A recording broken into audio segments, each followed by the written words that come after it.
guys, Chris Superfast RC and ATV here today. We're taking a look at, this is, well, was once a Suzuki LT50. This is a kid's four-wheeler. This is a 1985 year model. And this thing looks completely destroyed, right?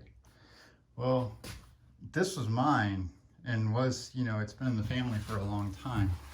So, got some gas leak. Anyways, I recently found it lying out in the pasture, rotting away, and I have a new son. He's 3 months old, and I'm gonna start working on this, getting this thing restored so he can ride it and enjoy it like I did back in the day, not too terribly long ago. But tires, the front ones actually are in pretty good shape. This one, it's got some cracks, and that one's not doing too well either. But functionally, they're fine for a toddler or a child to ride around with. A couple of bent wheels, needs a little work. Not too bad though.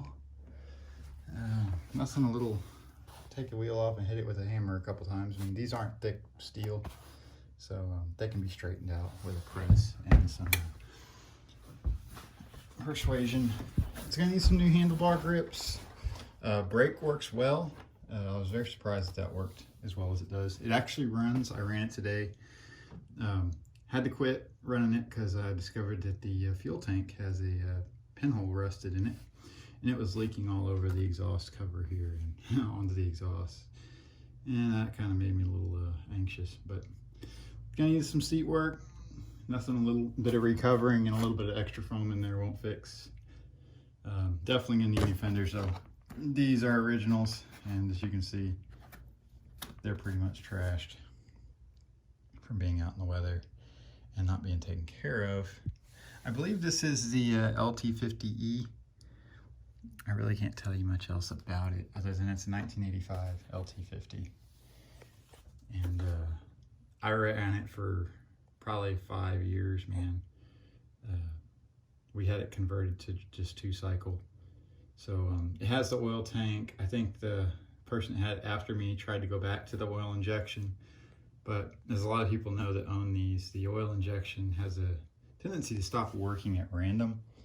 And since this is a 2-cycle, it's better just to, especially if you're having youngsters run these things, it's better just to have the pre-mixed gas and run it like a weed eater and let it run that way instead of relying on that oil injection, which can fail and then burn your motor up. And then you'll be doing a top end build. So other than that, guys, like I said, new fenders. I'm gonna take it all apart, sand down any rust and repaint it. Basically gonna pull it down to the frame and restore it for my little guy, Colson, who's, like I said, he's basically 3 months old. So rust here and there. And I think this one's been de-restricted, so it'll actually move pretty good.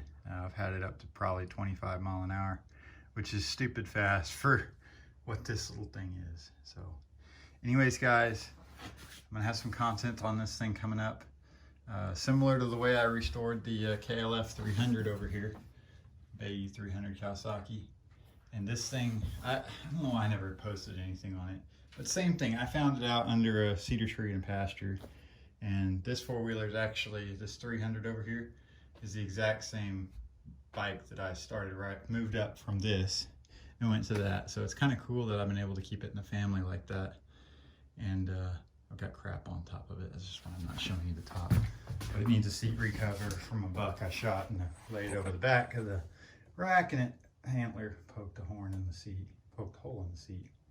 But this thing runs well. It's getting close to needing a top end rebuild itself.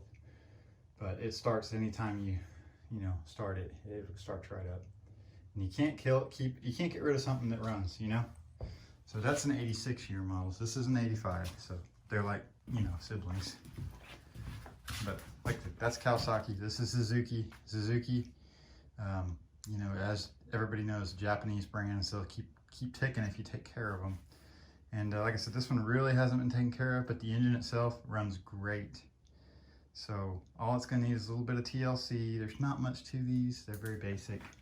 So basically aesthetics, get the fuel tank fixed, and fix any rusts and cracks I see, and replace the hand grips. He'll be ready to go. Anyways, guys, look for content on this little guy coming up over the next couple of months, maybe the next year or two, as I rebuild it for my little son. So anyways, guys, as always, thanks for watching, and subscribe for more content, and we'll see you in the next one. Bye-bye.